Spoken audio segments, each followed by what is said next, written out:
Both big parts of our board of realtors support us in every way, financially, educationally, just have done a tremendous job for all of us. We're going to start with Chris, and Chris is going to talk to us just a bit about what he sees, things that are absolutely a little different now. Record now, Tammy. All right, we good, Tammy? All right.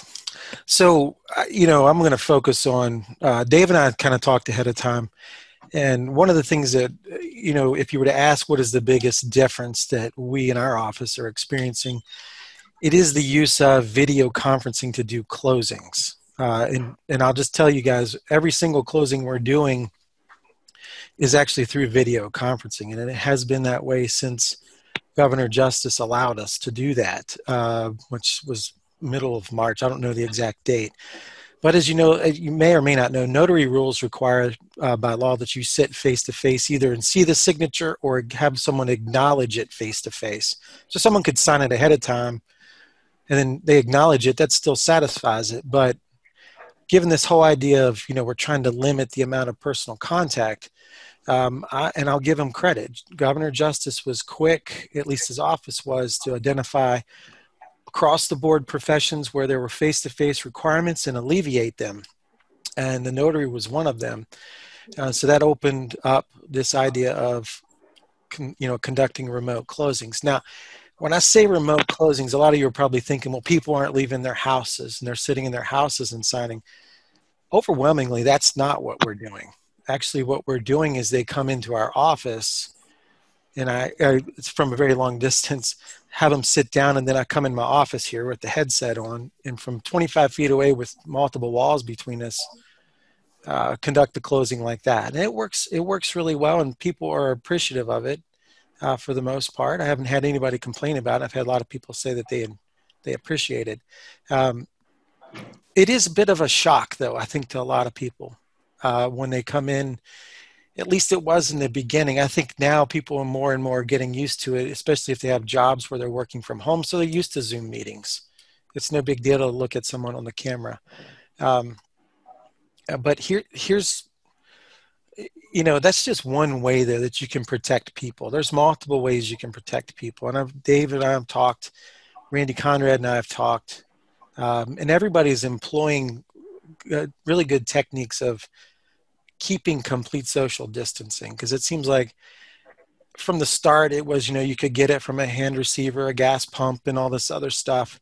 Now I guess they're saying that, hard surface transfer is not quite as big of a risk, but it's really the close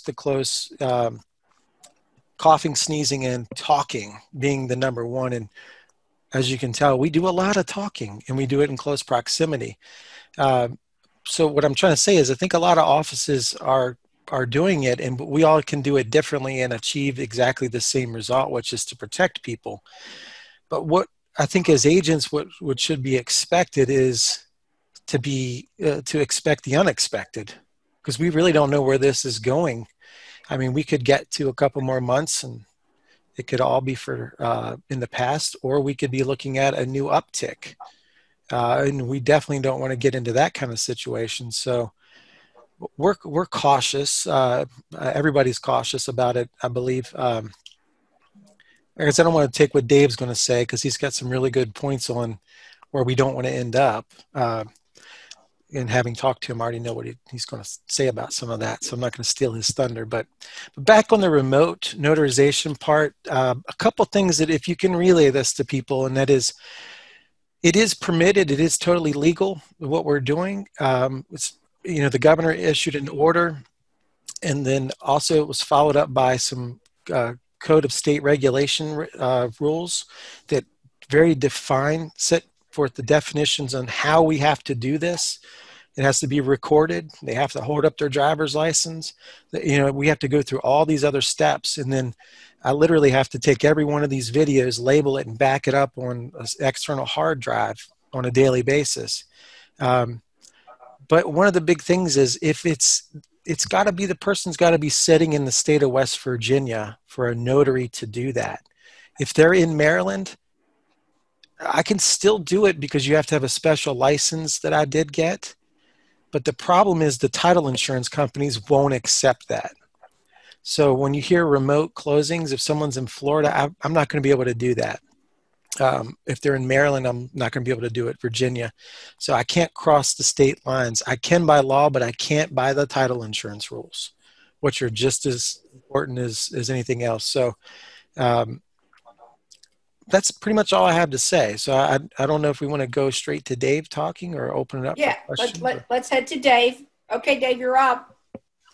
Well, thank you for having me, and thank you, Chris, for a good presentation there. And as Chris pointed out, I want to applaud all the attorneys in Berkeley and Jefferson and Morgan counties. I think we're all doing it a little different, but I think we're all using procedures that are keeping the public healthy and safe. And as Chris pointed out, we've been talking with different attorneys to see procedurally what they're doing and making sure we're all doing something reasonably consistent. That consistency is, are we keeping the people safe? It's funny that becomes the number one topic in our business. And I used to always start out with it's communication, communication, communication. And truthfully, it still is. But the communication starts out now about being safe. Then after that, let's look at the contract. Let's look at the real estate. Let's look at what we got going there. And until this virus is put under control to some reasonable state of healthiness, we probably need to start or continue to use self-control to keep the density of people down. And Chris's method is probably the best method of protecting people is by doing the interoffice 2 different rooms. We're using a different procedure. I'm usually the only attorney. Sometimes it's Amanda, but just one attorney will go into the room, and we will have buyers in one room, 1 or 2 buyers, and 1 or 2 sellers in a different room. And then I'll go back and forth. We'll be at approximately a 6, 7, 8 foot distance. The one room I use is approximately 18 foot in distance, so it really gives you some nice distancing. And I agree with Chris 100% that I think the biggest risk is sneezing, coughing, droplets.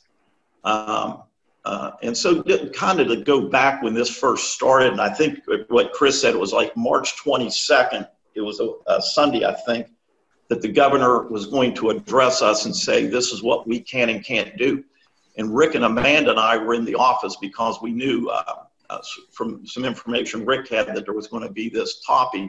And we were clueless. We thought we might be shut down. We thought we might be considered non-essential, which would basically shut down the industry of buying and selling real estate, which is one of the strongest and most necessary confidence builders in an economic situation at any point in time, whether it's a strong economy or weak economy.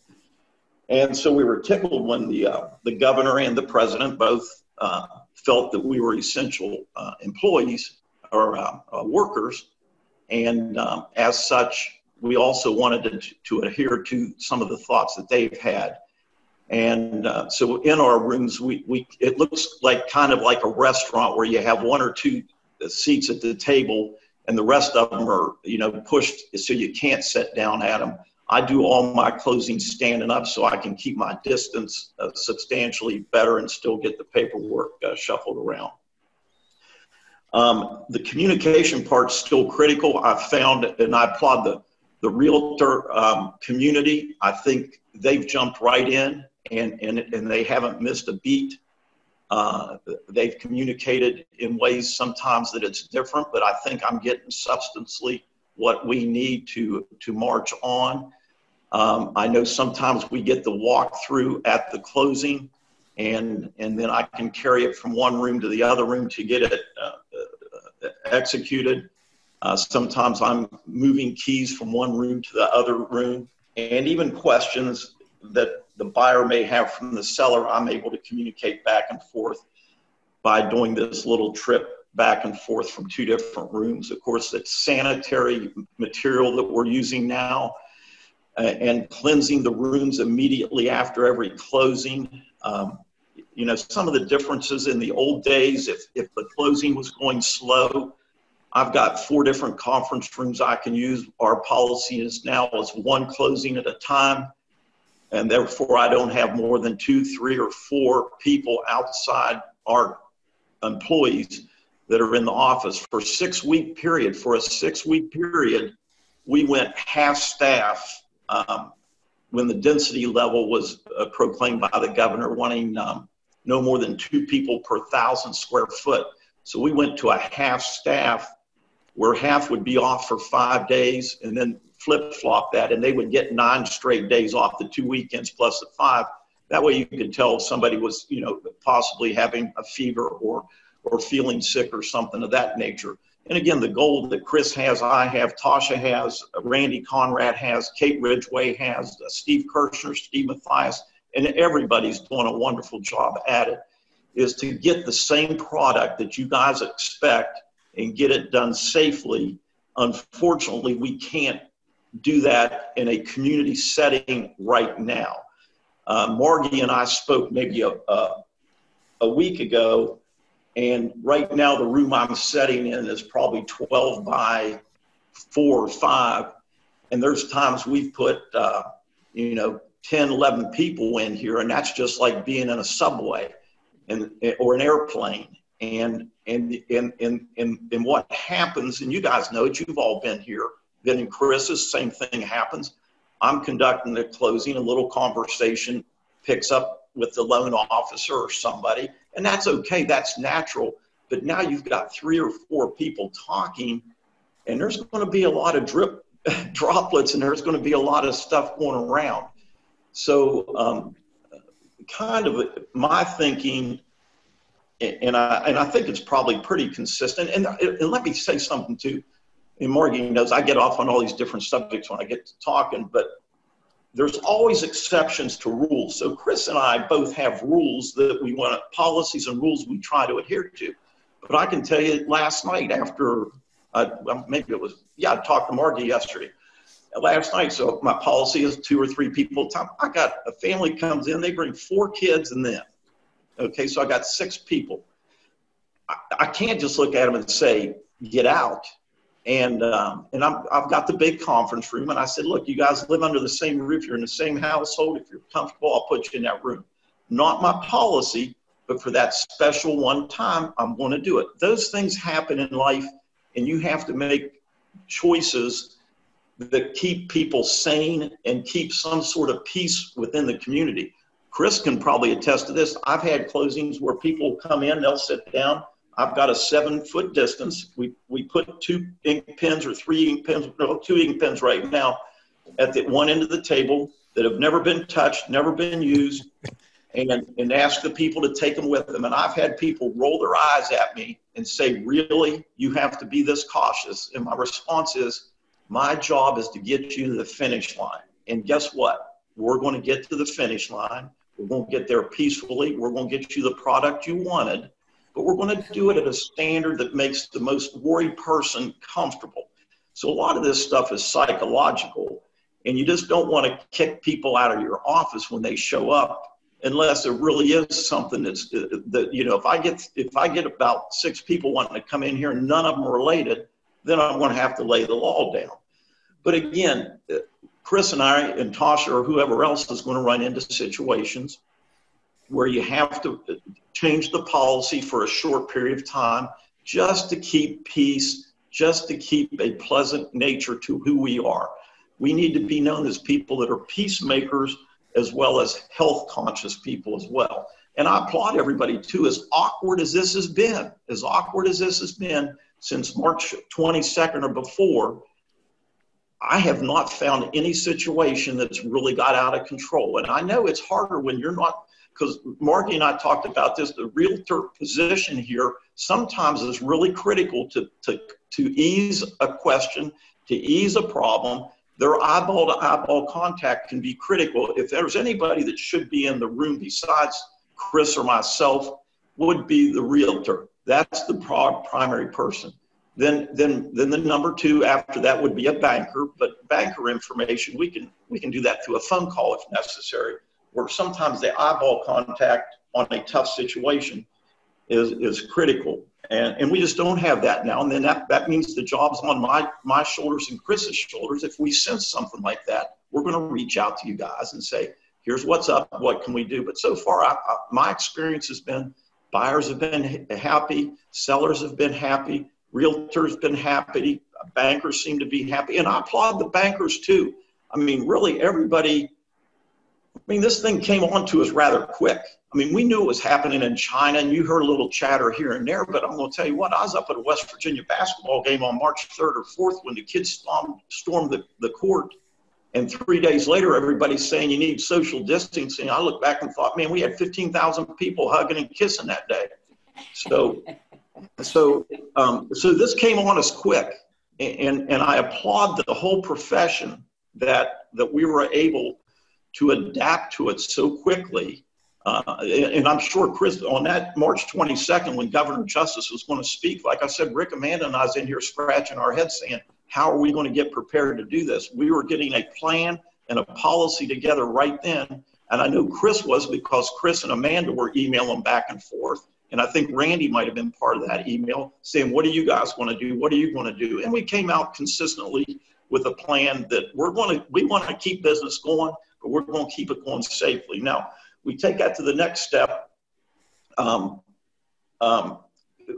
We've got where we've been. Now we're going forward. What do we see coming up here in the next 2 months or something of that nature? And of course, a lot of places are coming back pretty strong, and it gives you a little euphoria. It gives you a little pep in the step. You're kind of like, let's get rolling again. And that's great. And I want that pep in the step, and I want us to be out there working hard.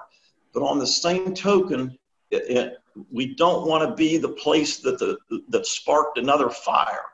And our whole state of West Virginia, and that's who's watching us, is the state of West Virginia is watching Berkeley County and Jefferson County, because we're the high density counties. We're the counties that are near the metropolitan area of Baltimore and Washington and Northern Virginia. They're watching us as hot spots and what happens here.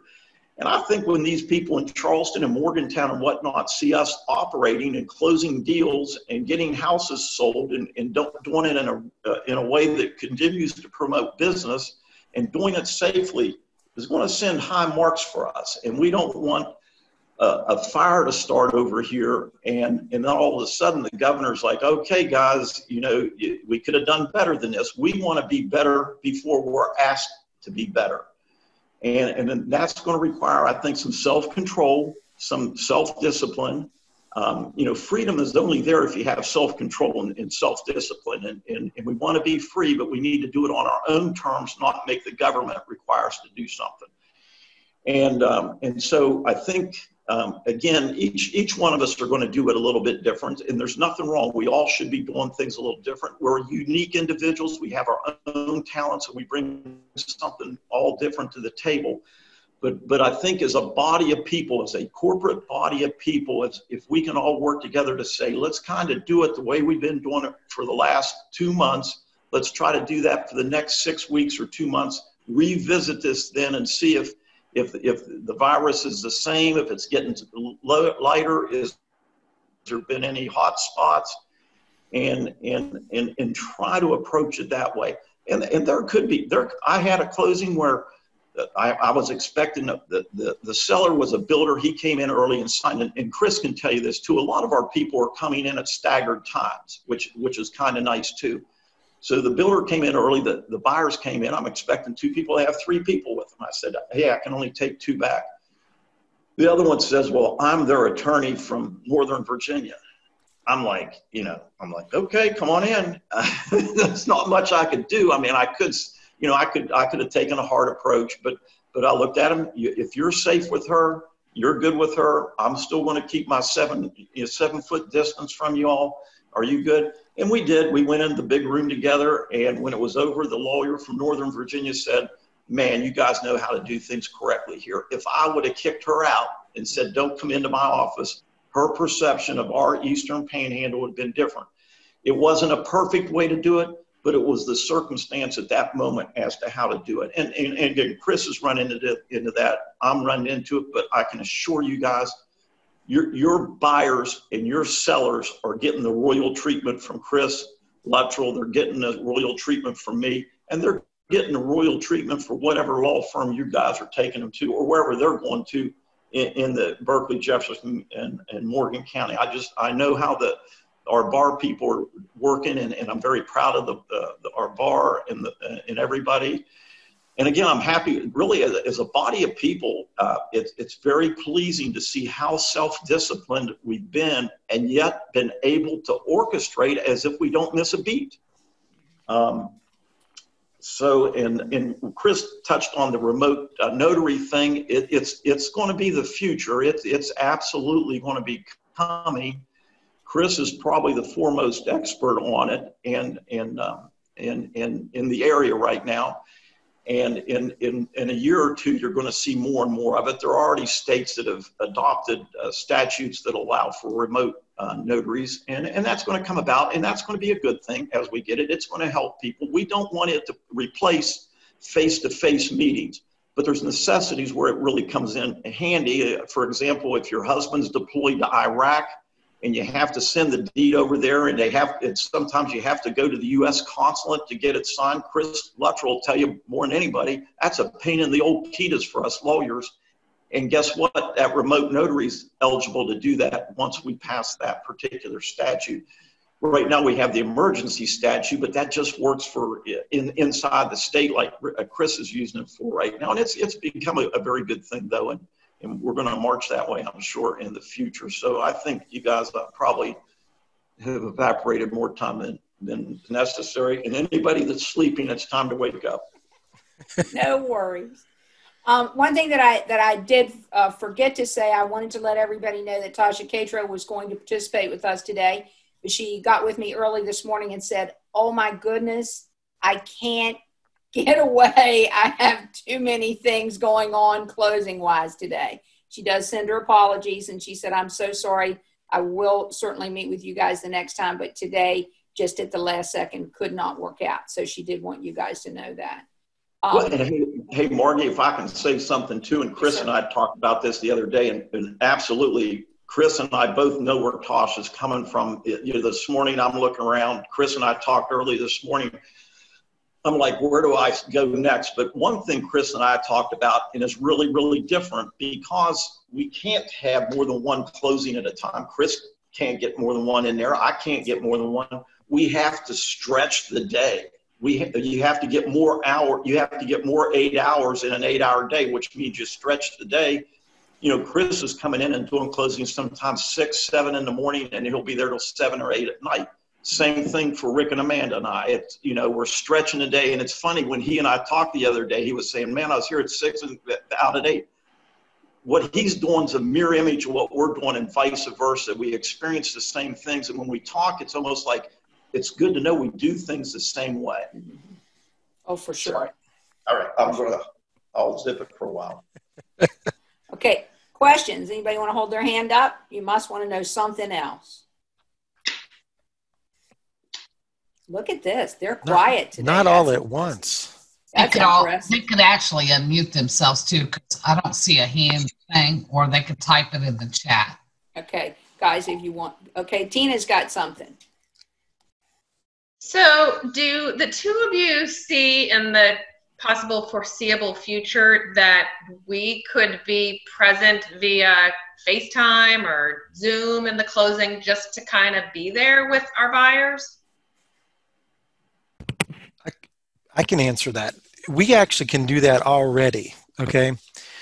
And we were going to roll that out once things slowed down so that we could make sure, so the answer is it can be done. And if you requested, I could give you a link that could get you to your closing, and you could appear through the Blue Jeans app on your phone or a PC or anything like that. One of the problems we've had, and this is just me being completely honest, is this. It's been insanely busy. And like Dave was saying, if you look at my calendar now, you would think I'm the busiest I've ever been in my life, because it looks like if we have 8 closings on a Friday, we have 16 appointments because we separate buyers and sellers. So what we were hoping is the things would slow down a little bit, and we could integrate that. But I'm going to do it. My wife keeps telling me, you need to do that. You're overdue. So it can be done, and it will be done. So you can look. All you have to do is ask Tina, and I can send you a link. And that's true for anybody. I have a question about that. I've actually had a closing there, and I've FaceTimed with the consumer. Mm-hmm. Does that bother either one of you? No. Yeah. What I did was I just FaceTimed my buyer and said, I want to see you all. And she just put her phone out on a stand, and I just kind of like talked to everybody. Probably shouldn't have, but I did. And so I guess what I would say is you probably need to ask before you do it. I didn't ask, sorry. Is Tina still on there? Or does she just ask and you go back and... Well, no, I'm still here. Tina's here. Yeah, what Chris said, and I agree 100%, yes, we can do that.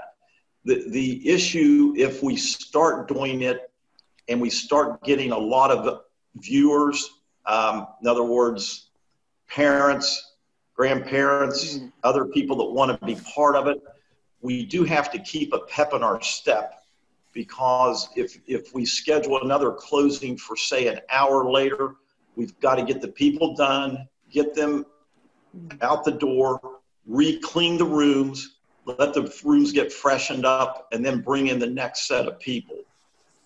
So it's the biggest worry I would have is whether it would become a timing issue, and if it could be a distraction from the people keeping a pep in their step. I've had some Zoom people that would engage without my encouragement, but they would ask me, can we do what Margie did? And I've absolutely said yes. Whatever the buyer or the seller would prefer, we're on board to do that. My encouragement is let's get to the finish line without a celebration that slows the process up. Chris and I talked about this earlier too, is it seems like the part that we do is it's so much different because there's no chatter. I mean, it's simply one-on-one, back and forth. And maybe something I think that would really work well is when we get to the finish line is either you or other people tap in then. Any questions? Are you happy? Because the things that we're probably going to be doing is simply the loan papers, things of that nature. I guess unless it's a cash transaction. But yeah, I think that's, especially the longer this goes, you're going to have to go to some route like that. Absolutely going to have to get some sort of engagement if we don't get back to person here in the near future. Makes sense. Anybody else? Paula? Can't hear you. Unmute.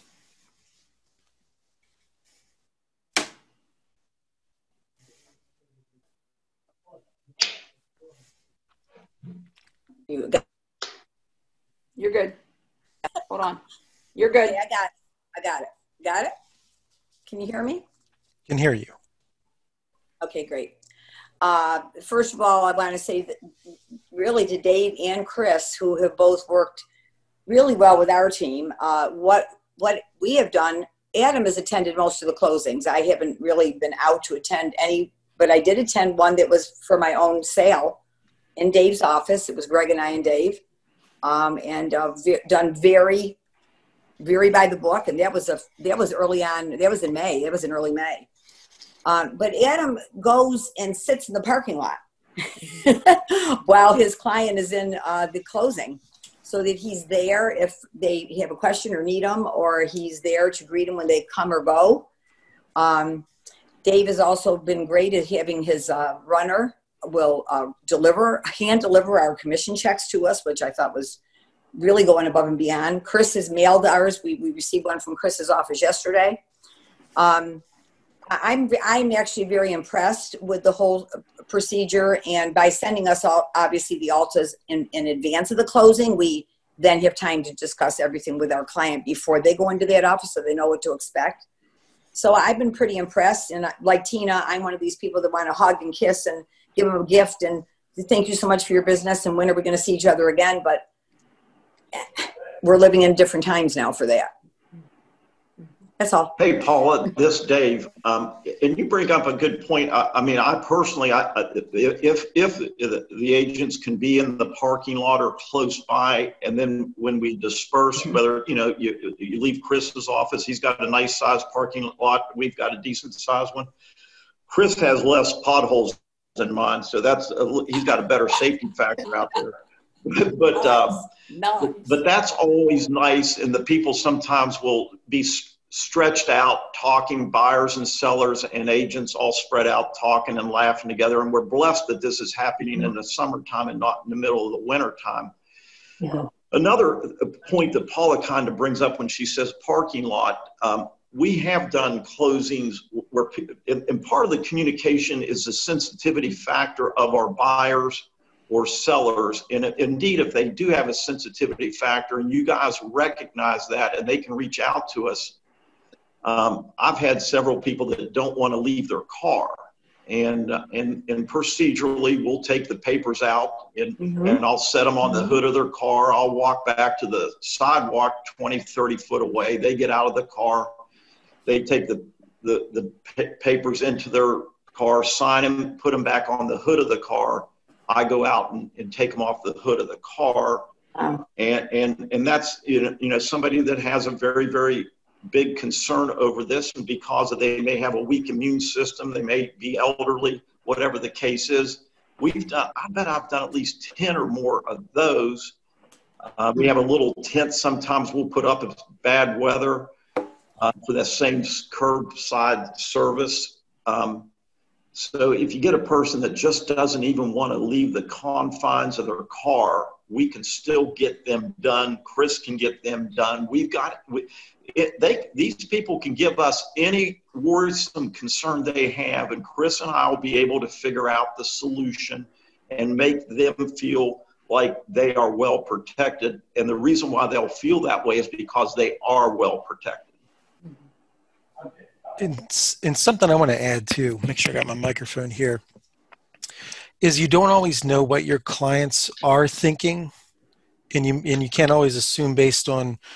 What I've found is that when it's one-on-one with the camera, they're very honest, and they say, you know, we really appreciate what you're doing, because a lot of people will call ahead and say, what steps are you taking? Okay. But I had a closing with a guy who was 31 years old, and this was last week, and he came in and he would have been your prototypical, I wouldn't care about this kind of stuff. And at the end, he said, you know, I want to say I appreciate this.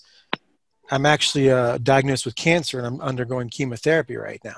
So you can't ever assume anything. And so it's kind of, for me, a pretty heartfelt, heart-wrenching moment to hear, you know, a 31-year-old guy say that he was going through that and buying his first house. But you just don't know, because people are reluctant. We want to seem tough. We want to seem as if we're not afraid of things. And I'm like Dave. I'm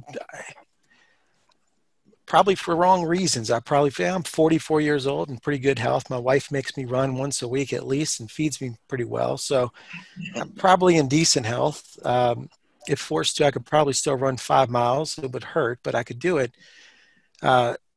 But yet at the same time, I'm sympathetic to a lot of people who may be fearful. And so I think that's the way we got to continuously look at this. Just Dave said it best. I don't know how you said it, but we're going to make the least comfortable person comfortable. And I think that should be our motto for how we move forward in this industry. But Tina, back to what you said, I wanted to follow up on this. Closings are not fun anymore. I always say the life of life has been removed since this started. And I never, ever thought I would get cabin fever doing closings. And I got cabin fever sitting in my office about 2 weeks in. And I was literally sitting in my office longing to go to Costco. I go to Costco twice a year maybe. And I was like, I wish I could go to Costco right now just so I could go there and buy 24 different Danishes and be surrounded by people running into me with their carts. And and then I realized I didn't realize how much I feed off of being around people. and it's totally gone. I mean, I don't even see my staff. They go into their offices, they shut their doors, we talk on the phone, and I'll see them passing in the hall. But, you know, we have all these things in place where they got to be quartered off. They got to wear face masks. We can't go in the, one of the things we always did is we always ate lunch together every single day. And we haven't done that for months. And so it's like I say, the life of life has been removed, and it's what we live right now, but it will too pass. So hopefully we get back to that. There's a comment in the chat that said, I had a seller ask today if masks are required at closing. Yeah, I saw that go across the text there. We do not require masks. However, when the people arrive, I'll ask them if they would want me or prefer me to wear a mask. And I do not require that person to wear a mask. Now, I do ask the people when they come in, have you been sick? Are you coughing or sneezing? We're not checking temperatures, but we're asking for voluntary, I feel okay, no, I don't feel okay. And I really think the population as a whole, so this goes outside the scope of realtors, bankers, and lawyers, but I think the general population is wised up that if they're coughing, if they're sneezing, they're staying home. The same thing would go for my staff. If anybody's feeling ill, they're not supposed to arrive and call in. And Chris just said a powerful word, and he's 100% right. Guys, be patient. This will pass. So on that question, we're just like Dave. We don't require masks. I do wear one when I greet them from afar in the lobby and walk them in. But my position has been, we're removing all of our personal contact. My timing on moving here was really good. Because if I was still on Burke Street, I don't know what I would have been doing. But here we basically had an office that we rent from a doctor, a dentist. And one of the things he said he wanted it to look like was a dentist office. And so you walk in and we had that sliding glass. So we got really lucky on our timing, but we don't require them simply because people aren't, they're not getting in contact with anybody in our office.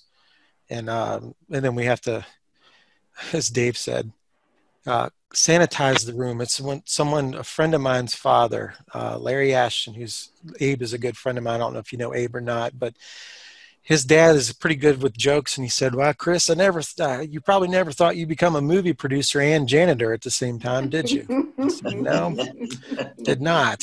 So that's what we are. So. Any other questions? It's a quiet group. Guys, I have one more. The EPBR actually at the last forms meeting, which was maybe 2 weeks after most of us were remote, did actually create a very detailed transaction form. Really, really detailed. I didn't know, are you getting the information you need ahead of time? Is there anything we need to do to make your job smoother? Dave, you want to go or you want me to go? I feel comfortable that we're getting, let me say this way, Margie. I think that the key there and what you're bringing out here, Margie, is our attention is focused to this hidden enemy, this invisible virus terrorist, and we get so focused there, we can't forget the primary job we've been hired to do. Mm-hmm. What the realtors do, what we do, what the bankers do. And it's communication. I think it's the same or even a little bit better because of the virus. Okay. So obviously each person presents a different way of going about it. But as far as I know, I think we have not seen a backslide. Okay. No, we've experienced the exact same thing, and that is because nobody's allowed to procrastinate any longer. There's no more. And I trust me, I'm the king of procrastination. you're only seeing the clean part of my office, not the boxes that are sitting over here that I haven't unpacked when I moved in a year and 2 months ago. But what we're finding is that we're getting a lot of information ahead of time. And here, and this, I'm not going to pick on, actually I thought when we got into this situation, I really thought it would be harder on realtors than it would be on lenders. Because lenders are, for the most part, how many times have you guys been to a closing and a loan officer for the first time meets their client there because they do everything by phone or email or electronically? So I thought, well, they'll be seamless, no big deal. But you guys do everything face to face. It's actually been the opposite. I've found that realtors have adjusted better to providing the information in advance, whereas lenders have gotten a little bit slower because so many of those people having to work from home. Mm-hmm. And so they're just not as efficient. We're getting packages much later than we were in the past, or we're getting a lot of closings bumped because of lenders not getting things out in time. And I don't fault them. I mean, it's a tough time to try to get stuff orchestrated when you might have your underwriter in their one house and you got your loan officer in another and you got your processor in another, so it's not as easy as it used to be. Yeah. And to tell you, frankly, I had an agent who had a closing, and I think it might have been with one of you, that closing got held up 40 minutes because the lender had just been dismissed from his office to go remote and had all of his documents at the office, and it was going to take him 45 minutes to get home to finish. We had that happen. It might have been our office. Yeah, because he said he was sent home, had to go home and get set up and get everything together. Yeah. Yeah. Hey, I'll tell you what we were just talking, or Chris struck a little fire under me there. When this thing first started, and we're sitting here on Sunday trying to figure things out, one of the first things that went through my mind, Chris Luttrell's mind, as well as the other people, is, will our courthouse be open? I mean, the big question is, are they going to shut the courthouse down? And that's our county council and our governor in unison making that decision. And if they shut the courthouse down, what happens to our business, which is critical to all of us? Well, and Chris was talking about the title insurance industry, and I know a lot of people, they kind of snicker at title insurance and think it's a waste.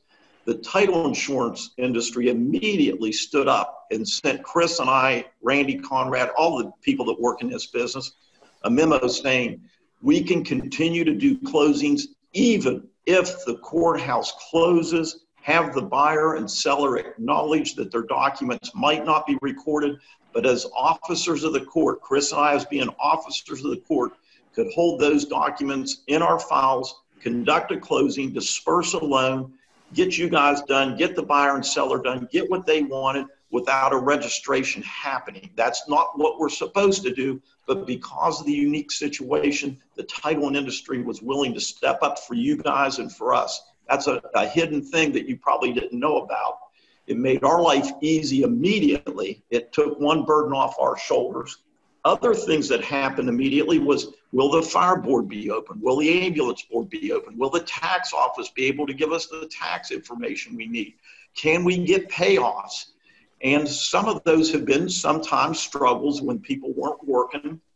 And some of the lenders on payoffs have been a little more difficult because of the remote places of work. And sometimes I think it's legitimate. Sometimes I think it's people just using excuses to say that they can't get the job done because of the virus. I'm a firm believer, if you work hard, you can get a job done regardless of what's out there. I think the people on this call can show that. Guys, we're going to wrap it up. Dave, one thing you and I talked about, Chris, I hope I talked to you about this.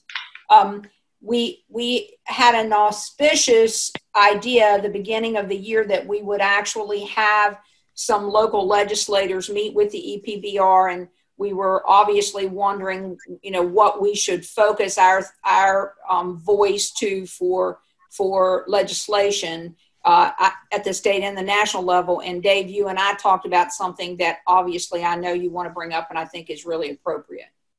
Yeah, the double wide type of home situation which is just a massive murder of time and effort. And at times it just feels so silly, yet it becomes some of the biggest controversies that any of us can get involved in.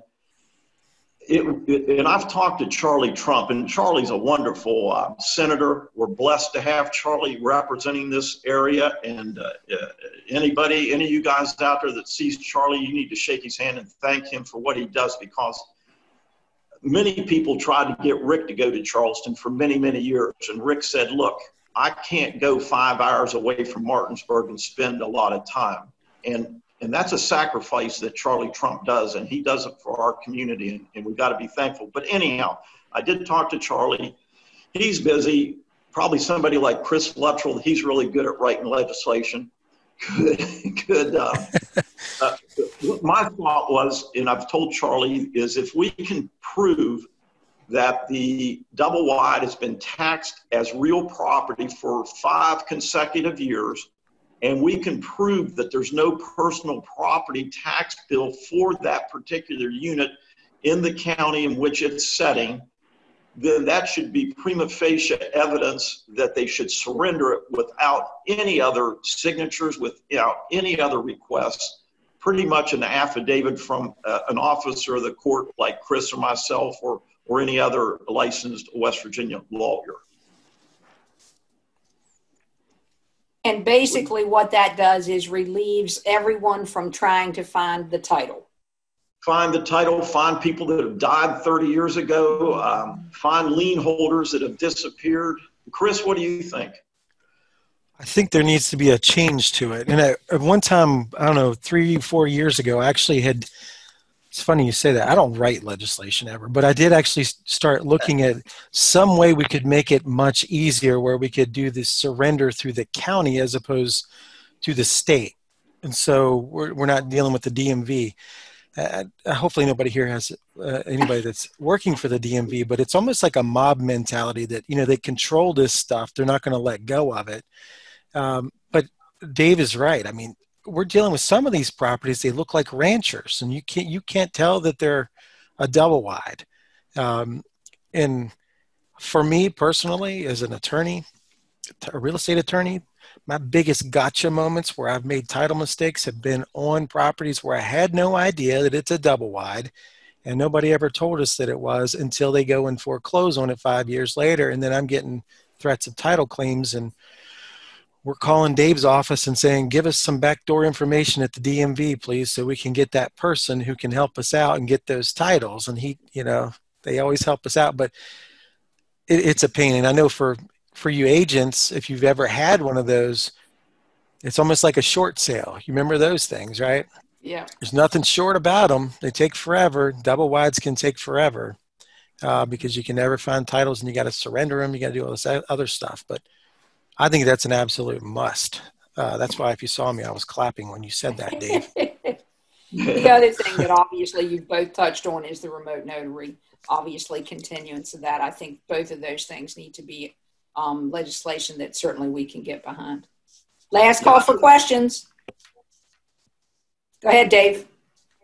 I think if we could get 2 or 3 either legislators or senators, you know, just 2 even that could carry the mail back at some meeting would be very, very helpful. And you guys carry a lot of clout, man. You guys are a big part of the economic engine of this area, and I'm thankful for you guys, and I know Chris is as well. I think we had one final question. Jim Garvin, I unmuted you. What you got? On your form you were talking about that you sent out to everybody. Mm-hmm. What you really need to do is get a lot more of the realtors to participate and put their information in the system so that when you go to put down information on where an office is and all this other, at least one person can fill out the form and it's taken care of. I've had 3 contracts just recently trying to get the information to put on those forms from the other realtor. You would think they had wisdom teeth on them. You know, we're in this together. Why can't we be in this together? And I completely agree. So send out your message. Yeah. Okay. We hear you, Jim. Guys, you have a bunch of thank yous in the chat. We certainly appreciate you spending your time with us today. As always, very informational. And we got you out at 3 o'clock. Good job. Thanks, guys. Take care. All right. Thank you all.